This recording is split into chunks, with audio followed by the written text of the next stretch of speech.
Welcome, everybody. Thanks for coming. Thanks for joining our conversation about the probiotics today.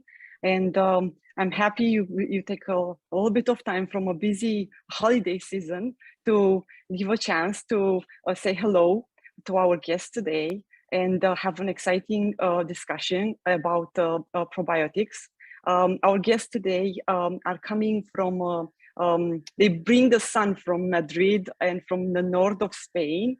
And they not only bring the sun, but they also bring an exciting conversation about probiotics. Our guest today will tell us more about more about probiotics, but I would like to start a little bit about, tell you more about the Westchester Biotech Project and how they started.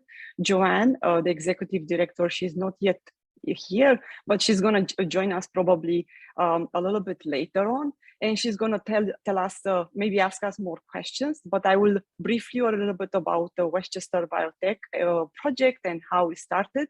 A parent had her son, Michael, had his son saved by stem cells, and he felt the need to bring to bring scientists together in order to develop new therapies for other parents like him. And I think this is a very important goal, to be able to bring scientists, data scientists, researchers, engineers together. And that's also very important, especially in the microbiome field, because microbiome field is so new and there are so many players in the space. And it's not only hard to bring to solidify a new field like microbiome, but it's important to be able to bring this therapies and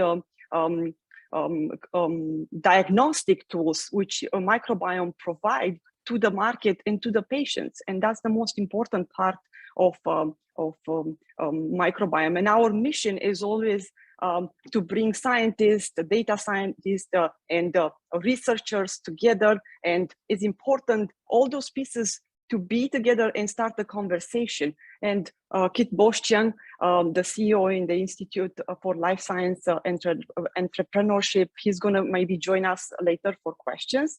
I'm Adela Bonoiu, and I'm the Chief Scientific of Catena Biologic. And our company is a consulting team involved helping the same to bring technology from a concept to the market. Joanne Gear, she's going to join us probably a little bit in the question section.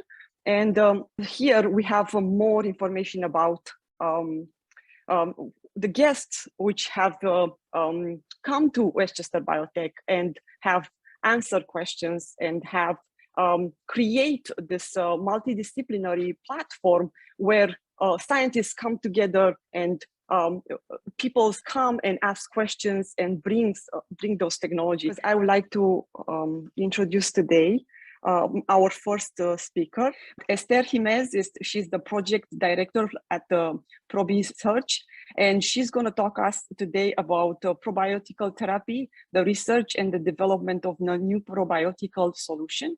She holds a PhD in food science, and she is the project director of ProBesearch, and she has more than 10-year experience in research and development, and she works with probiotics, developing probiotics in humans and in animal health. And I met first Anna, and she told me about the team behind the Zinereo, and I got so interested to meet those peoples, and she was so proud about their work and how important is when you have a clinical trial to make sure is designed properly with proper regulation. Because when you talk about FDA, you only talk about pharmaceutical products, but not many people they are aware about the fact there is a whole process which is behind bringing a probiotic compound to the market. And that's what Esther today, she's going to tell us about. Okay, thank you again for your invitation to participate. For me, it's a real honor. And as Adela said, I will summarize what should be behind the development of a probiotic product. I will talk to you about which is the definition, the official definition of probiotics, which are some of the characteristics that probiotics should have to be such as probiotic, who used to regulate about them, and finally, which are the steps in the development of a probiotic from bench to market. In 2002, an expert consultation group of the Food and Agriculture Organization of the United Nations and the World Health Organization define a probiotic as live microorganisms which, when administered in adequate amounts, confer a health benefit on the host.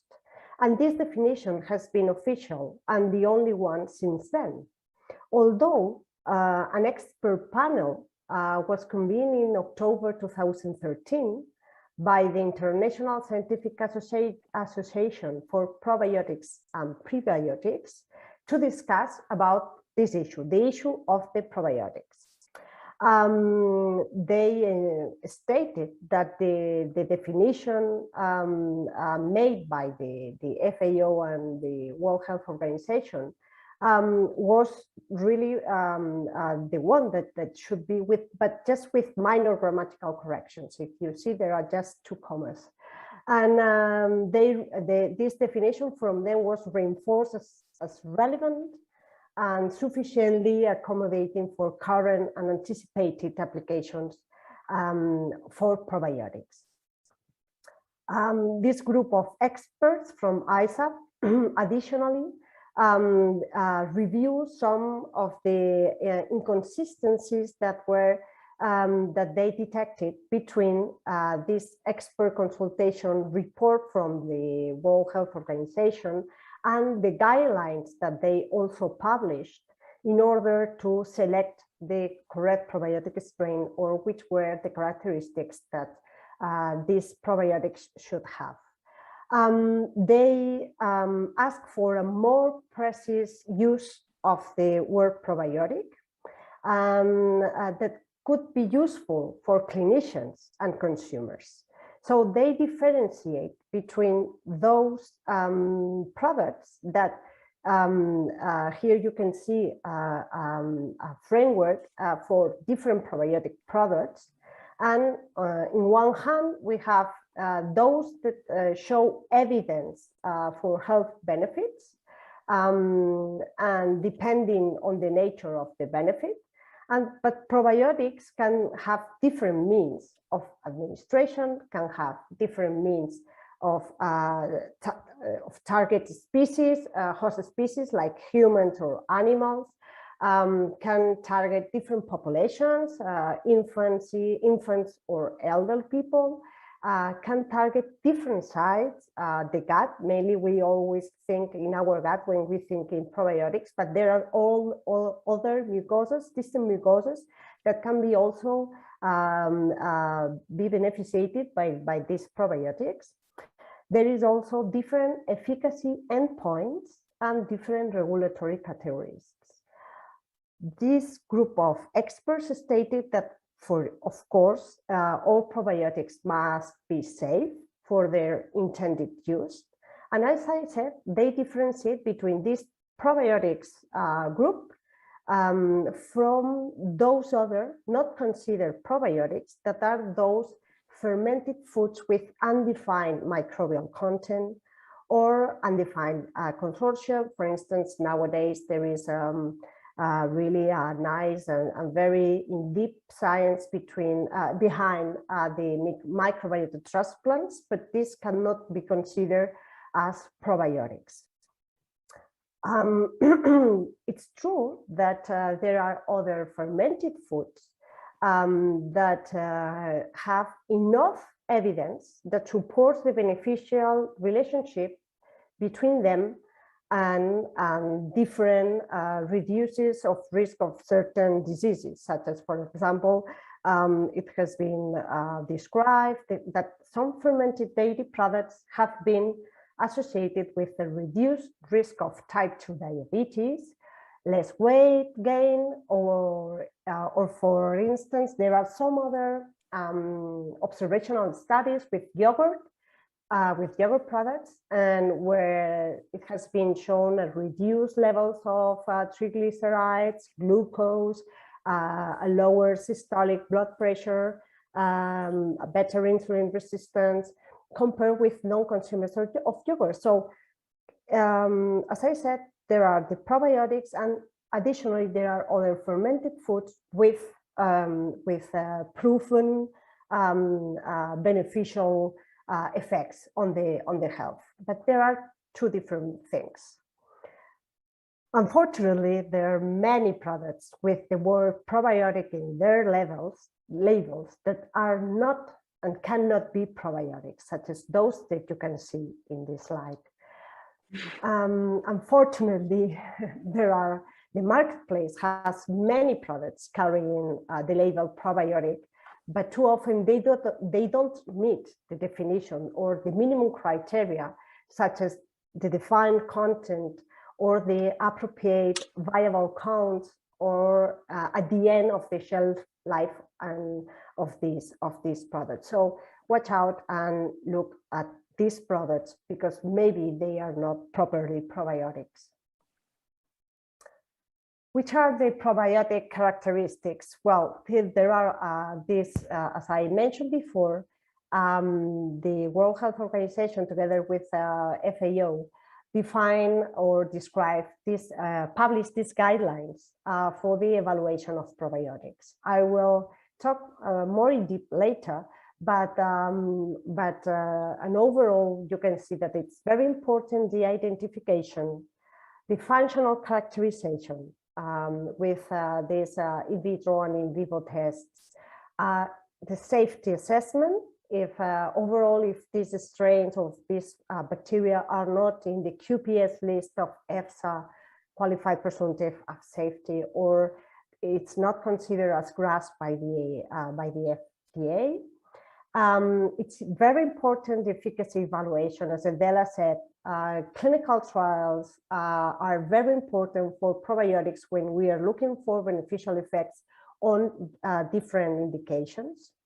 And of course, we should develop it in a scale-up system where what we see at the lab, it can be also seen in industrial production. One thing that for me it's very important, because it's not a concept easy to understand. It's that all the effects of a probiotic are strain specific.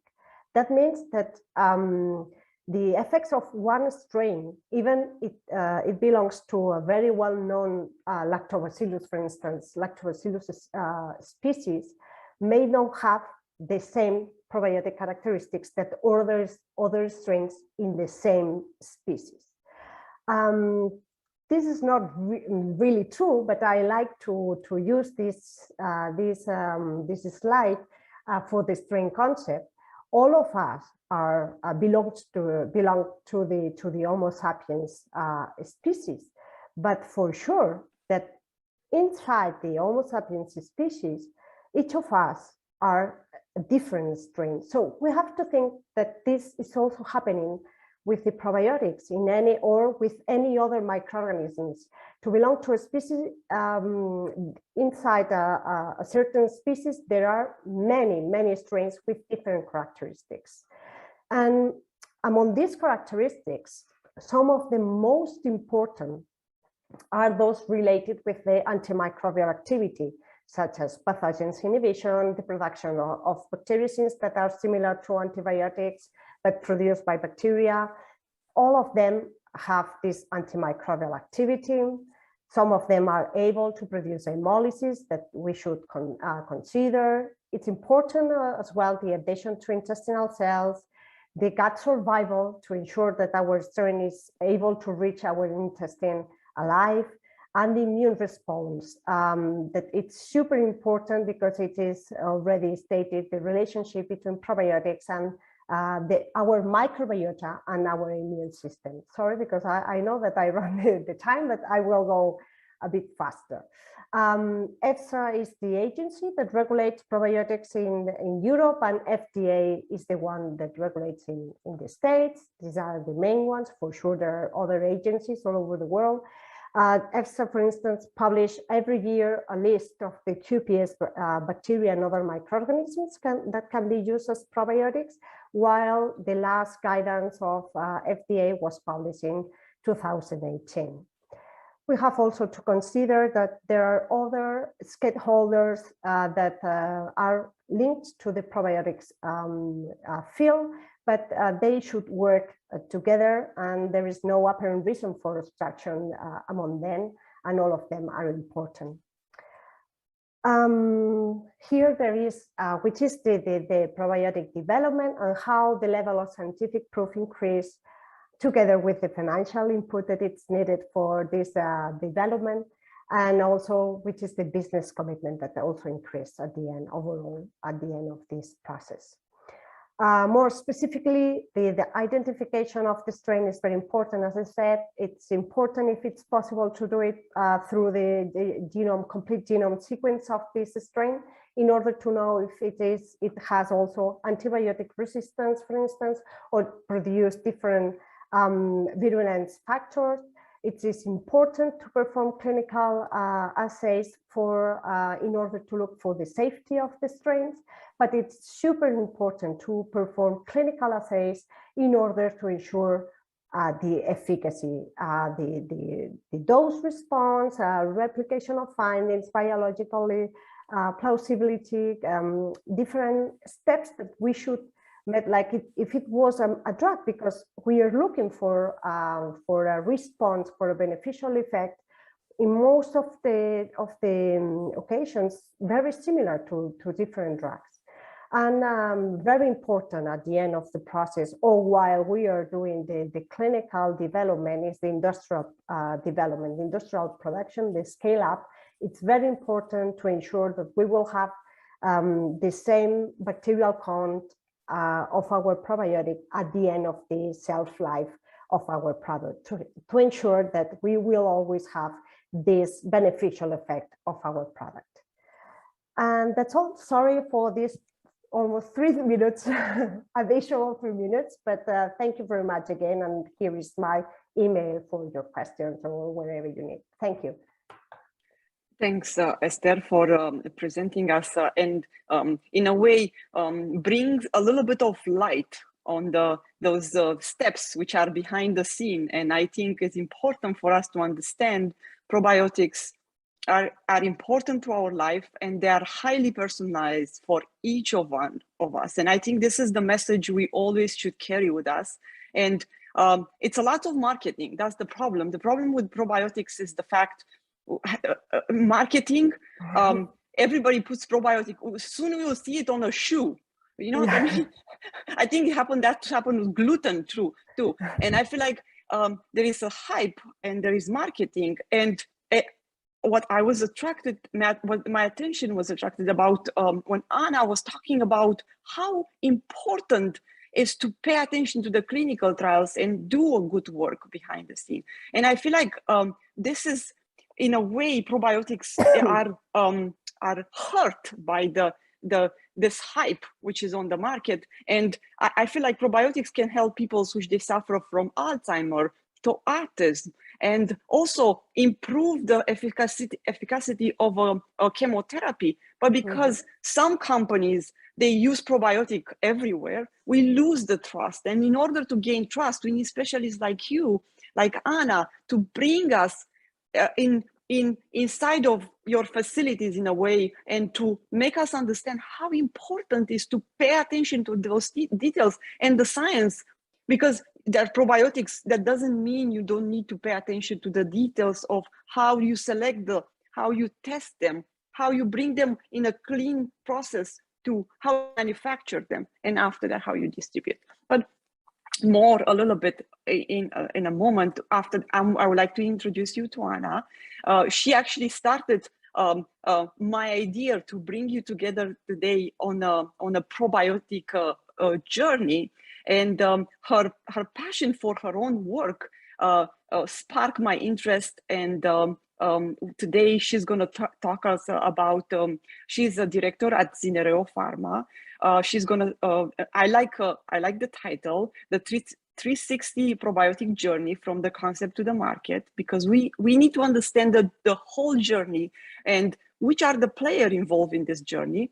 And she's going to cover, she holds a PhD in medicinal chemistry, and a master in marketing management, and a degree in pharmaceutical science. And she has experience in, what I like her about experience is in a way she takes the science to the next level. Because if I'm a scientist, trained as a scientist, and I realize as an entrepreneur, I need to learn the business side.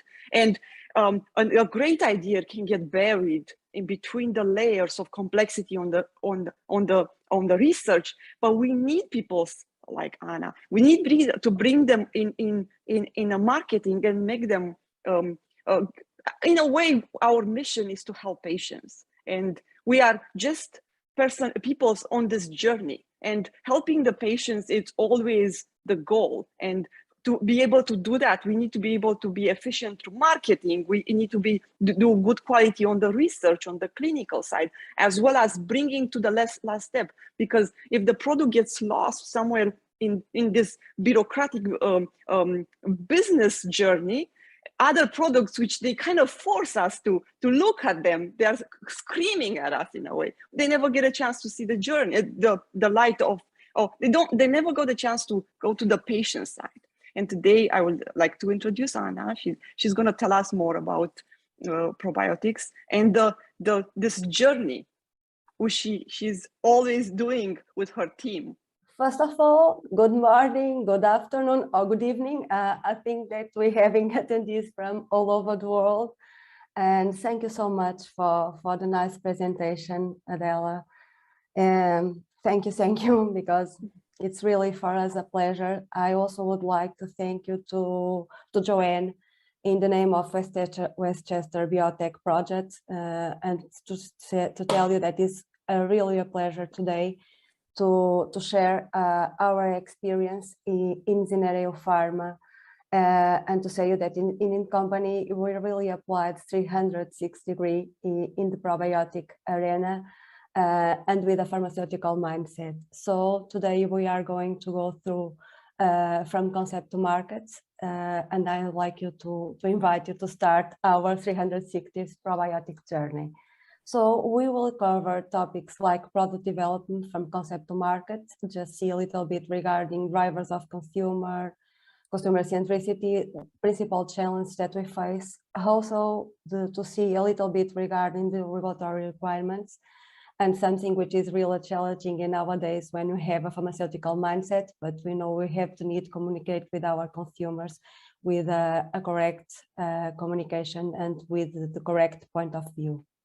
So let's start with understanding how we go from concept to consumer regarding the product development. The first thing we have to pay attention is to the consumer behavior drivers. And in here, I'm sharing with you the trends for 2021 that have recently been published by Mintel. And as you can see, well-being is one of the major trends. It was already in 2021, but with the COVID, it has been accentuated. And something which is really interesting is the consumers that we have in nowadays, they pay a little more attention to microbiome health, and they want to understand what's the science that is behind probiotics. And also, when they are looking for dietary supplements, they elect this category. And in nowadays, the more than treating a pathology, they want to have a preventive approach. Something which is really interesting is that when we look at probiotic trends, something we can see as awareness regarding microbiome is increasing. The consumer is asking for science demonstration. So something which is really important is having probiotics with clinical trials. And that's something that we used to work together with ProResearch in our teams. Also, they look for more specialized formulation, not one size fits all, but formulations directed to pathology, Something which is also a trend is the combination with probiotics with another ingredients. They can be prebiotics and we can achieve symbiotic effects, or sometimes with vitamins or with minerals. And currently, as we know, microbiota changes during the life cycle. It's also a trend to have probiotics directed for special needs, like when we have with newborns, or when we have, for instance, for a pathology in different life stage of life cycle. So with this in mind, there's something that always arrives when we start developing a product, is how we can reach at the same time our science orientation and achieve what is customer centricity. So here is the big question. It's like, who has born first? Is it the egg or is it the chicken? It depends. So sometimes we start approaching about consumer needs. Other times we go to the market research studies. For instance, I can share with you that one product that we have developed that has as a target as fertility. It has arrived from a need, because we have found that there is a dysbiosis that is in the cause of an unknown cause of infertility, and then we have to reach and to see and to study the market to see. And yes, we can find this market is a market that owns the value of 31 billion euros, and that in Spain, for instance, we can reach almost 3,000 couples. So this is interesting, and we have to validate, and then we reach and we go for the products. Other times, when we start with the needs, we have to do a good benchmarking and to see how it goes. And after having the big idea, it's important to see how we can make a strain grow up, and how can we achieve efficacy and safety. So that are the two topics. And we always keep in mind two things at the same time. For one side, consumer, and having the proper segmentation, and also to study what he appreciates regarding the organoleptic properties of the product, even sometimes with focus groups. And at the same time, we start moving on the concept of product development, the formulation, if we are going to work with one strain, or we are going to combine more than one strains, also if we are going to add another kind of ingredients. And most important is when we are studying the product concepts, if they are going to be compatible, and also if there are going to be interactions. And we always search for synergics or additional interactions. If they are negative, we will have to go for another product. So in Zinereo, we covered 306 cycle, because as like Esther has told you, in ProBiSearch, we start with two first stages of research the strains, and also producing the master bank, and after we go for the fermentation, lyophilization. And in Zinereo, we will cover all the part regarding the pharmaceutical development, and also the stability studies that assure that we arrive to the final product with living bacteria, and that they cover the CFUs needed for having the effect. And in here, a critical step that is done in ProBiSearch, which are the clinical studies. So that's why we work in a synergy for achieving probiotics with quality, and also that are also safe.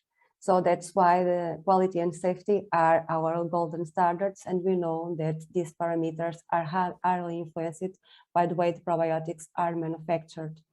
And also how they are packaged. So for preventing unsafety issues, we always work preventing contaminations. And something which is really important is that the probiotics are produced in a segregated facility. And regarding the quality of the probiotics, we are always doing analytics, just to assuring that we have the proper strain, and that we have also the stability granted. So starting for the strain, we have reviewed market, and now we have decided product, and now we are going to produce the strain. So in here, this is the first critical step. And in here, it's very important to achieve the proper combination of the conditions that are going to make the strain grow. And if we think this, like when we are cooking for 2%, for 5, or for 10, we are doing different analysis, and we are scaling up with the first, the second, until we reach the industrial scale-up always, and it's critical. Also, always the stability program to assure that probiotic strain survival is in a yield that's the yield that we want, and also that assures that we arrived with strain at the end. After the growing of the strain, we enter into the galenic development. It means reaching the final formulation, and we always try to adjust and have a formulation that is adjusted to the consumer needs. But for probiotics, and also to assure their viability, the most used done are capsules or sachets. And in here we have to define to do all the galenic development, and that goes to the protocol definition, and also to select which is the better prototype. And after this, in the final step, it's critical that we can assure that conditions that we use for the intermediary product and the final product, they have reproducibility. And after, we'll go to the commercial manufacturing. So we have already covered the market and consumer needs, the manufacture of the probiotic strain and the probiotic formulation. And here we have at the same time to deal with regulatory issues. And we have to start in it from the beginning. When we are dealing with internationalization, and when we know that different markets have different demands, and also the claim defects is one who is going to move us in a determined regulatory path. This is very important from the beginning. We work with several categories. But what you know is that currently in Europe, there is not specific legislation for probiotics. And even in European, there is no harmonized. So no specific health claims are allowed for probiotics. There are some moves more recently, maybe something will arise, because in 2020 in Spain, in 2021 in Netherlands and Denmark, it is authorized to use the term probiotic, but it doesn't mean an healthy claim. So as I was telling you, different categories have different needs. We are used to work with food supplements, with food for special medical purposes, and with cosmetics. And just something which is really interesting is when we are dealing with cosmetics, they are not probiotics, because probiotics as living organisms are not allowed. So in here we have another derivatives from microbiome science, which are prebiotics or postbiotics in this area. And legislation changes, and we have to be prepared. For instance, until 2017, probiotics were allowed as medical devices, but a new regulation that has arisen has changed this, and it doesn't not allow to have biological material, including live microorganisms. So for now, all formulations that are as medical devices, they will have to be changed. And also, as regarding internationalization, as I was referring you, different countries, different needs, and we have to be very keen from the beginning if our products are going to comply and what kind of adjustments we have to do since the labeling. Father mentioned that sometimes are obligatory in some countries, some ask us for having CFUs and other ones ask us for milligrams, so some things change between countries. And now that we have covered the market and the production and also the regulatory issues, we enter when something which I really agree with you, Adela, it's a challenge, is how are we going to do a proper communication, and what challenge do we face in here in a category that we know most of the times we have the probiotics in the category of dietary supplements. And in here, we don't have any authorized claim by EFSA. Until now, it has rejected all claims for probiotics. And in marketing, for us, it's critical, as you know, to reach most of the targeting, which reach one-to-one consumer. So something of our strategy goes to producing non-branding materials and just try to increase the awareness and education for this category and its proper use. And when we are dealing with materials that are branded from ourselves, we always take care of not crossing the line and not publish anything that has an unsubstantiated health claim.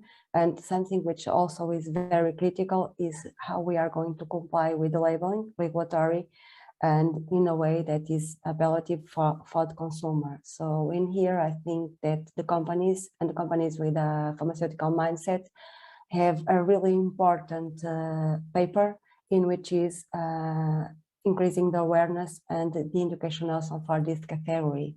And we also have the challenge of customizing the market to different markets and that have different regulatories and that have different needs, and also sometimes different claims and different categories. And just to tell you, to work in all of these 306 solutions, it would be impossible without having a great team behind. These are part of the team that is responsible for achieving. All of them are experts in their technical fields, and together we can work to move this forward and to contribute to the probiotic growth, in which is a perspective from a pharmaceutical mindset. I think I have gone a little more than 10 minutes, but just thank you very much for this opportunity, and I'm going to share also my email on the chat. Thank you very much.